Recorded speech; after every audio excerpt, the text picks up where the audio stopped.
Welcome back to another segment of Canada Today. This is your host, Saamiyah Syed. While I'm very excited for today's episode, I think it's also important to include a trigger warning. We're going to cover some heavy topics tonight, such as mental health and bullying. But if you stay with me long enough, you'll see how that was all transformed into a beautiful artistic creation, which is the poetic memoir, Solemn Stream.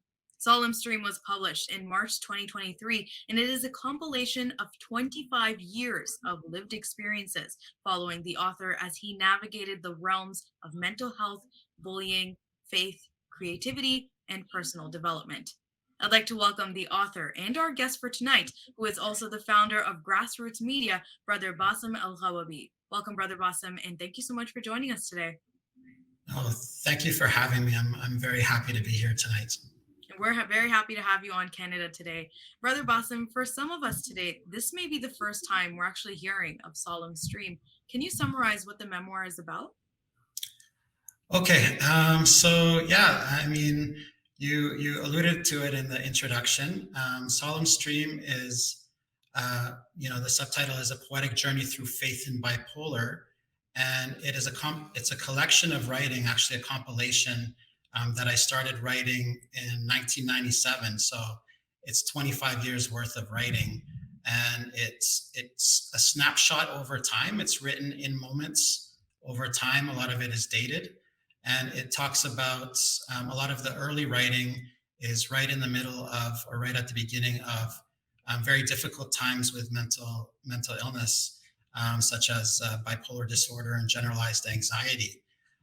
It also covers, the 4 years leading up to my diagnosis. I had gone through cumulative bullying after I had moved back from abroad to Canada after 4 years. So yeah, the book came out of a place of when I was diagnosed. I started using writing as an outlet for me. It almost became like a lifeline for me, and something very helpful. And over time, years later, I started saying, "Oh, okay, I have a collection here." Um, you know, Over the years, I decided that I wanted to publish it and share it with others, and hopefully reach other people. Maybe have people find solace in it and have people relate to it, both that are going through mental illnesses or bipolar, or people that might know somebody or would just like to learn a little bit more about it. Mhm. You said you first started one of the earlier pieces in the memoir came from 1997. Is that when you first became interested in writing and actually started putting pen to paper? So that's when I started writing poetry. I liked writing growing up, like in school, just in creative writing classes or even writing essays, and it was just something that I liked language. Um, but yeah, I guess it was out of almost necessity that I felt I needed to be heard, and I was like a shy kid growing up through some of that time, and it seems like it was hard to verbally express what was my emotions and thoughts. And writing, and especially using the creative element, was a way for me to convey it and feel safe doing it as well. Mhm. It's interesting that you say that because when I was first reading about the memoir, one of the first things that popped to my mind is that, when I go through struggles in life or something big happens to me, oftentimes I find that actually writing about it can be very difficult. And I feel like words are not enough to express what I am feeling. So I'm wondering, did you ever go through that same feeling? Did you ever have difficulty putting your emotions and thoughts into the words? Well, I mean, that's a good question. I guess there's times when it was harder, but overall, I guess for me, like most of the writing came naturally. So it was just something that I was like I guess as wired a little bit that way, that um, like my thoughts and my emotions would stream onto the page, and there wasn't really um, editing per se. It was just I guess it was. I guess it was kind of like, for some people it's easier to speak. For me, it was easier to pen those emotions onto paper. But yeah, getting to your point, sometimes you do have like writer's block, or you're not in the same frame of mind. But yeah, I guess that would be my answer on that one. Mhm. And then after years of writing, when did you finally decide that, okay, it's, time to compile all of this together and publish it? Yeah, I guess about 9 or 10 years in, I started thinking like, whoa, here I have like, because if you like, I started writing a lot of this in notepads with pen and paper, and even like, on like, when I'd be in class, I'd write it on like a notebook that also had classwork in it, and like I have like a box filled with like notepads and notebooks filled with writing. And then later on, I got into typing and just using kind of Word documents and stuff like that. But I started realizing that I had a large collection, and I guess also besides that, it was after maybe 8 or 9 years of being since starting, being diagnosed with these illnesses, that there, like when I had a turning point in my life, of personal, growth through finding more about my faith, going to lectures and seminars and doing my own reading.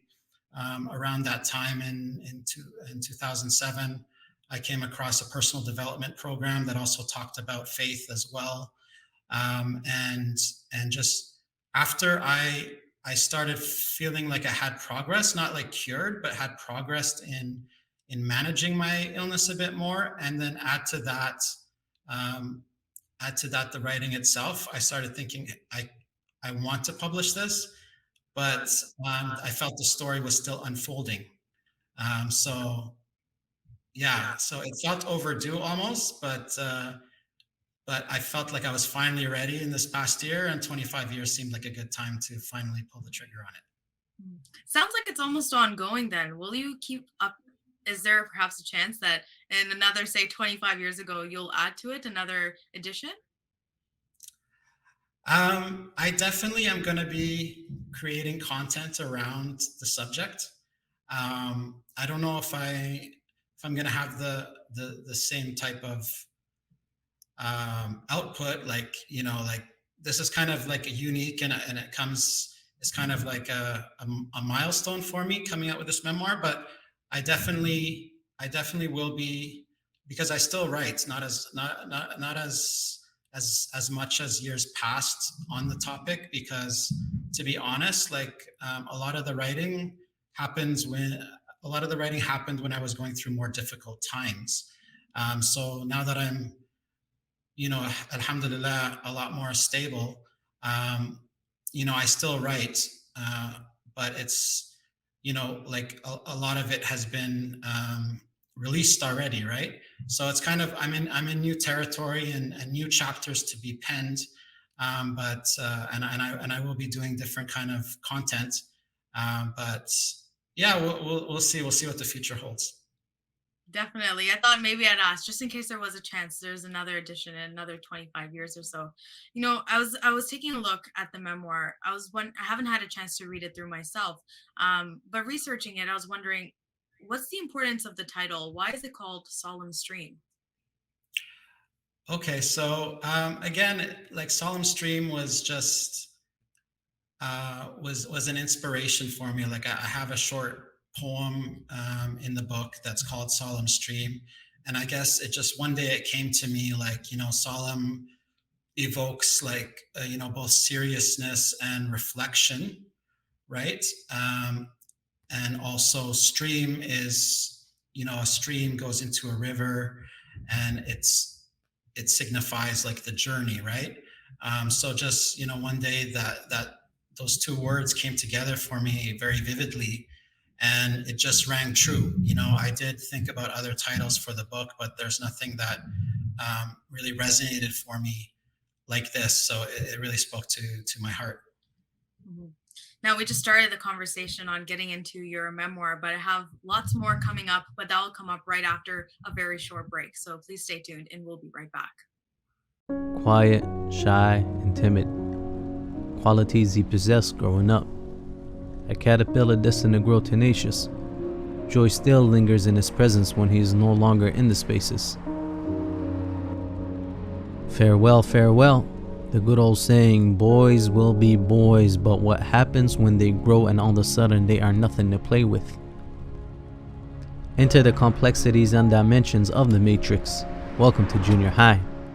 Both perception and reality intertwine with animosity and hatred.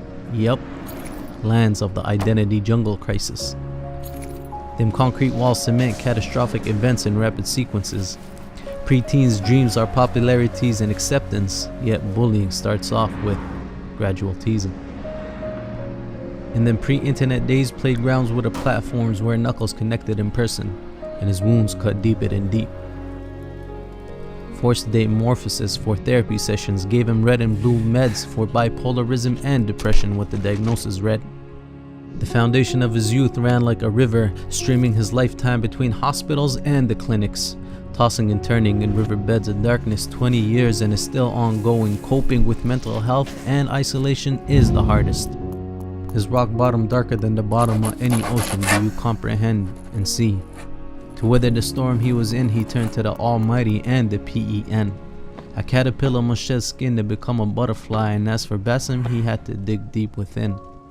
Since words carry weight, he took to writing the purest of poems, turning his shit into sugar and compiled a book called The Solemn Streams, the story of resilience. What a meaningful thing.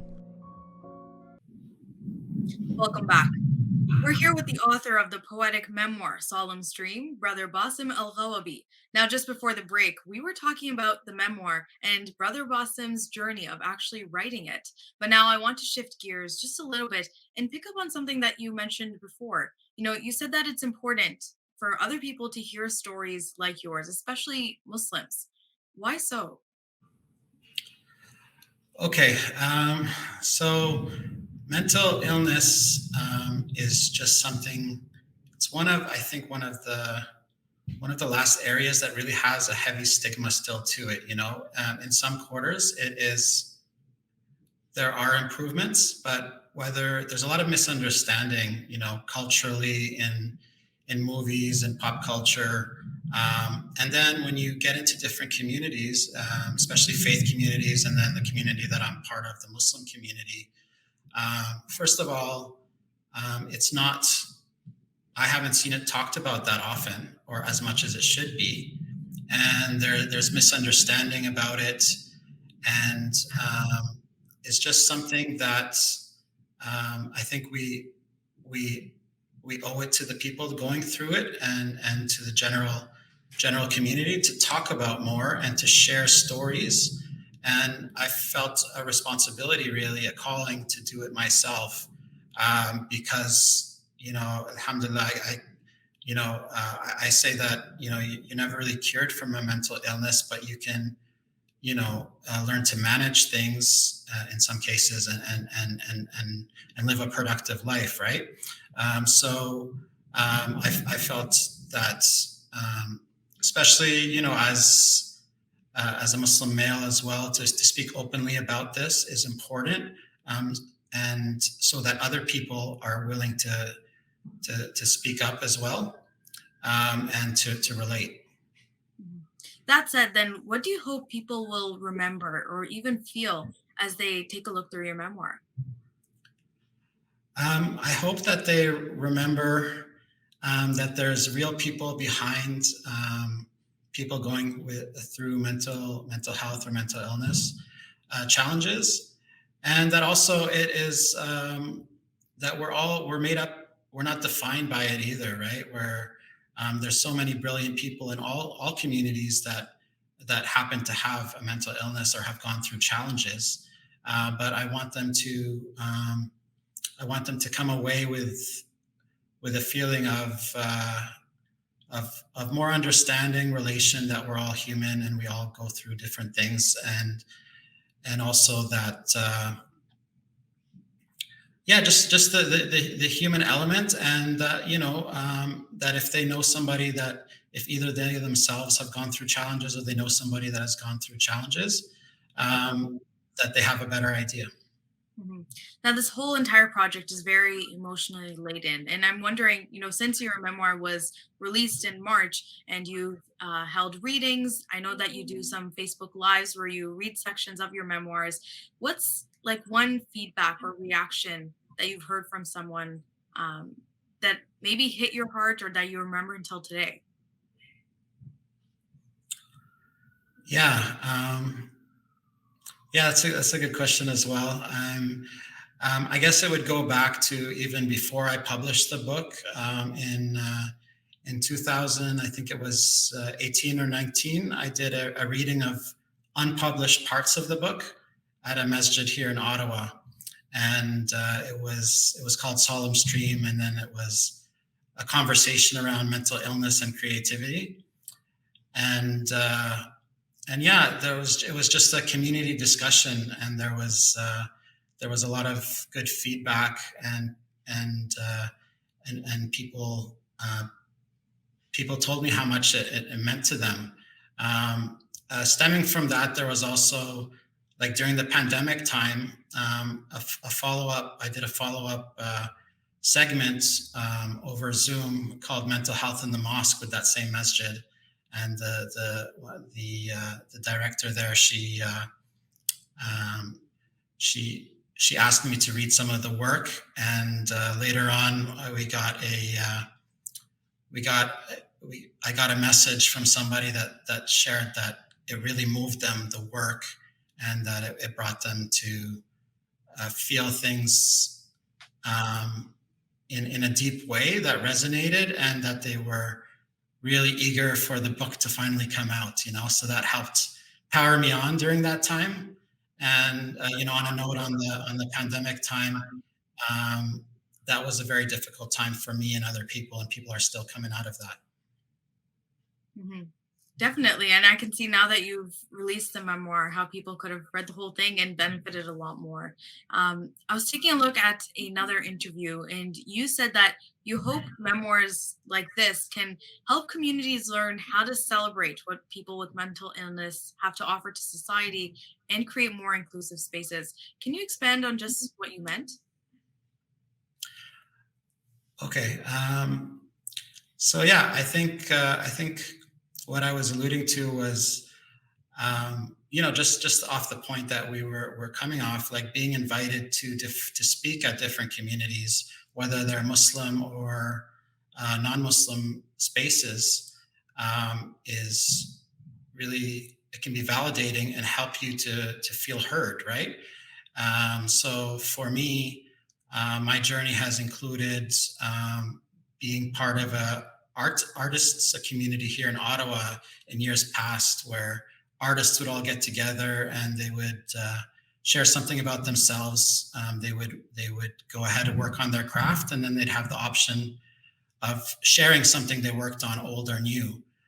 So I think maybe I was referring to places like that where you could be your full self and share personal works with other people.